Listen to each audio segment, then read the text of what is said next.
Ladies and gentlemen, welcome back to Obsessive Compulsive Gaming. I am the Obsessive Compulsive Gamer, and this is my review for Split Fiction. So, dear viewers, this particular video game released earlier this year, and while this year alone I have played many fantastic video games, as well as taken many baths, we're not here to talk about any of those video games or baths. We are here to talk about Split Fiction, and just like that beautiful bearded bastard Barry Bertrum, you're probably wondering, what is this? What is it? What is this? Split Fiction is an action-adventure game thingamajig that comes to us from those talented bastards at Hazelight Studios. And this is one of those cooperative multiplayer-only games in the vein of It Takes Two or Our Way Out. Two games, might I add, that I think are absolutely splendid. So, story. The story follows authors Mio Hudson and Zoe Foster after they become imprisoned in the world of their stories when they are connected to a machine designed to steal creative ideas.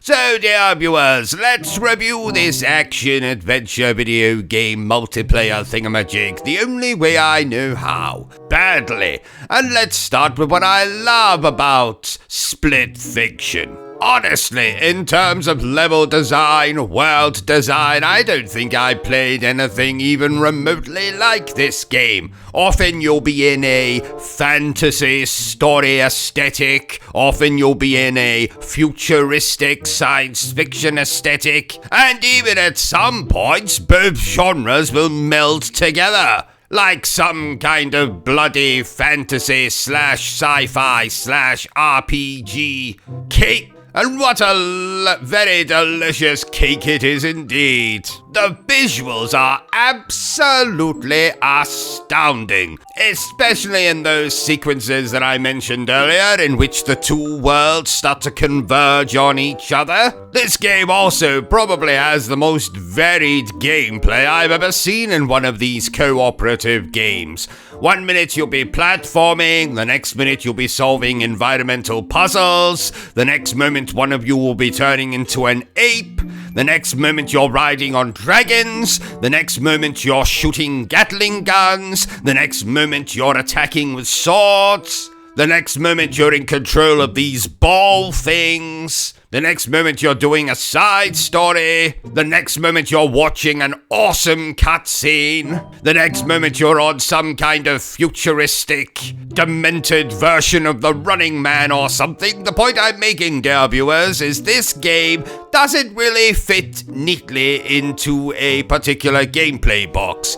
Yes, it's a third-person action-adventure game. Yes, it's also a third-person shooter game. Yes, it's also a third-person platformer with puzzle elements. Every single stage of this game is fresh, exciting, and ultimately rewarding. I also very much enjoyed this game's boss fights, which of course, the premise of the game being a cooperative multiplayer thingamajig, to take down each of these bosses you will have to work together with your partner. So for example, one of you might have to melt a metallic ball thing, then the other one of you will have to take what was inside that metallic ball thing and hurtle it towards the boss at 100 miles an hour. Just like the gameplay, every single boss fight is very unique and very different and relies on completely different gameplay mechanics. Especially the final boss, which I can only describe as some kind of trippy nightmare. That's where you start to see the fantasy and the science fiction elements of the game melding together into this rather wonderfully trippy kind of soup. This game really does beg a description. Often my mouth was agape at what I was seeing, be it the beautiful visuals, be it the awesome cutscenes, be it the rather touching dialogue between our two main protagonists who rather stereotypically start off the game not liking each other very much, but through the course of the game grow closer together, open up more, and by the end of the game are bona fide lesbians. I mean, best friends. Best friends. They might be lesbians, I have no bloody idea. They end up writing a book together. Maybe they do end up sharing a bed together. Or a bath. Who knew I would mention the word bath so many times in this review? So yes, this really is a top-tier AAA gaming experience. The only caveat being you have to play it with someone else. And I suppose that would lead me rather nicely on to what I don't like about this game so much.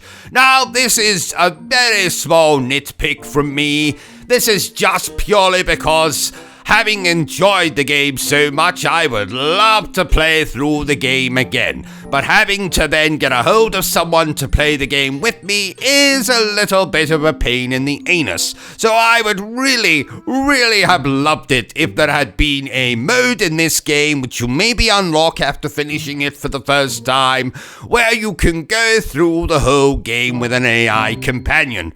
Now, I know that might have been impossible, and like I said, it's a very small nitpick in what is otherwise an absolute masterpiece of a video game. This really is, and I've given it a lot of thought, the best co-op multiplayer video game I have ever played.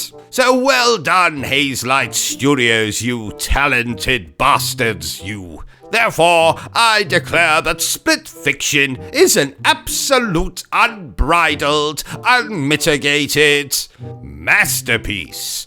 So there you have it, ladies and gentlemen, my review for Split Fiction. If you enjoyed this little review of mine, don't forget to give me a thumbs up. If you haven't enjoyed it, well then feel free to give me a thumbs down. But please remember the single most important thing I always tell you, dear viewer, and that is to always stay obsessed with gaming. Are you still here? Oh, you must have really enjoyed this video then. In that case, you had better subscribe to the channel and check out our other content. Otherwise, you're a booby pants, and no one wants to be a booby pants.